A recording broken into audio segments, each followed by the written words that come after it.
Hello everyone, welcome to Learn for Exam. I am Athray Roy, and in this video, I would be giving you the last minute tips for IIFT 2019.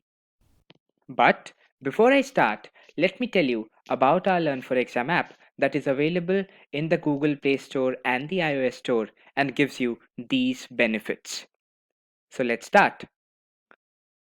Now, before I start the main thing, that is the sectional strategy and the time allocation to each section, and also the order of the sections in which you would be taking the exam, I would want you people to remember these following three things. That is, take your admit card, take a valid ID proof, and please reach the exam center well ahead of time.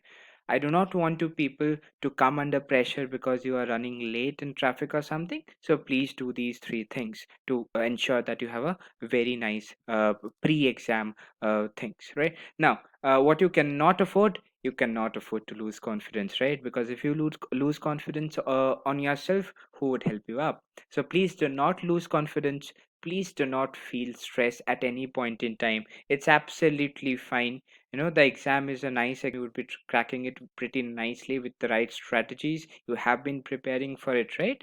So it's completely fine. Do not over attempt, and please maintain a very high accuracy. This is something really important because you won't be able to attempt a large number of questions. So you have to focus on accuracy, and please do not miss a cutoff of any section. There has been instances where students have performed really well, but in one section they have missed a cutoff. I do not want you to do that. Now let's come to the most important part of this video, that is your sectional attempts versus the time that you would be keeping. Now I have made a table, as you can see here. The order of the sections is best when you take the sections in the following: first GK, then verbal ability, you have RC after that, quantitative ability after that, and the last two sections should be LR and DI respectively. Now, time allocations, as you can easily see, and the number of attempts that you can see here.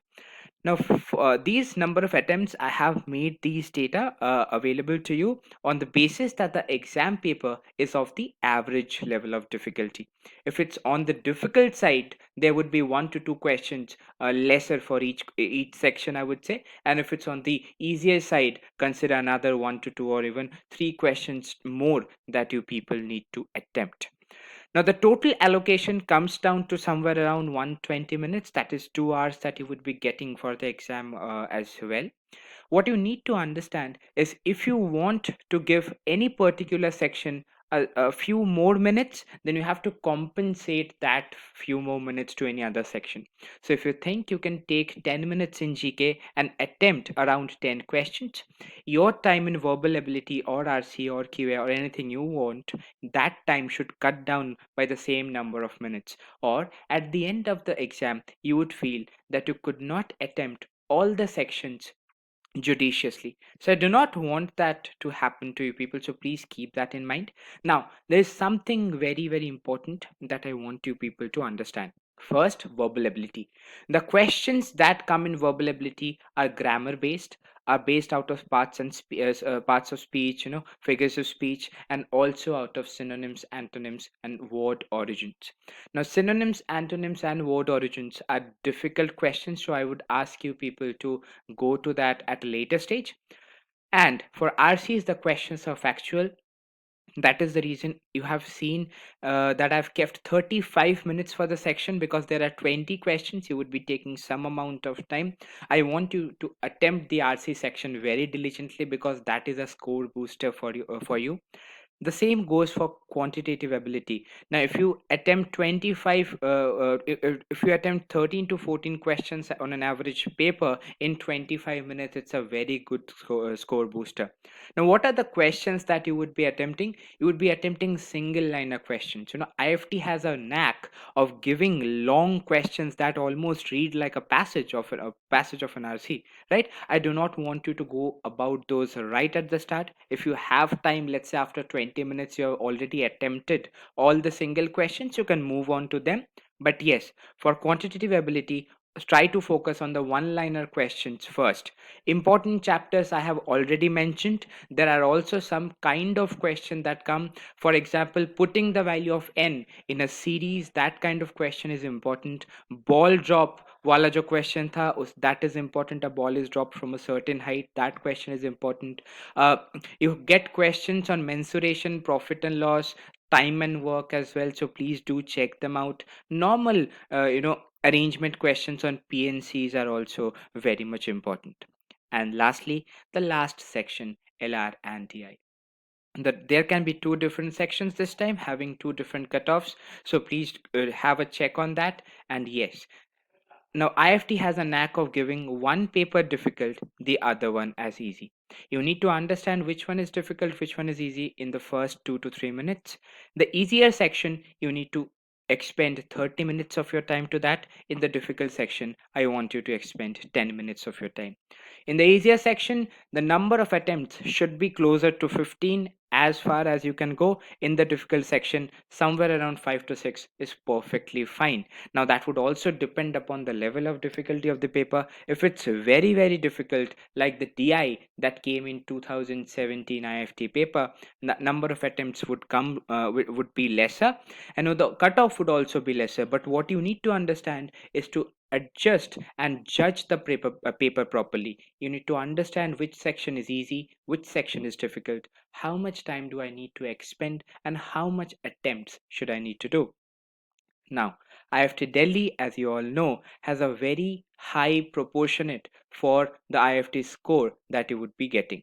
If you get a good score in the IFT exam, chances of converting for this college becomes really very very easy.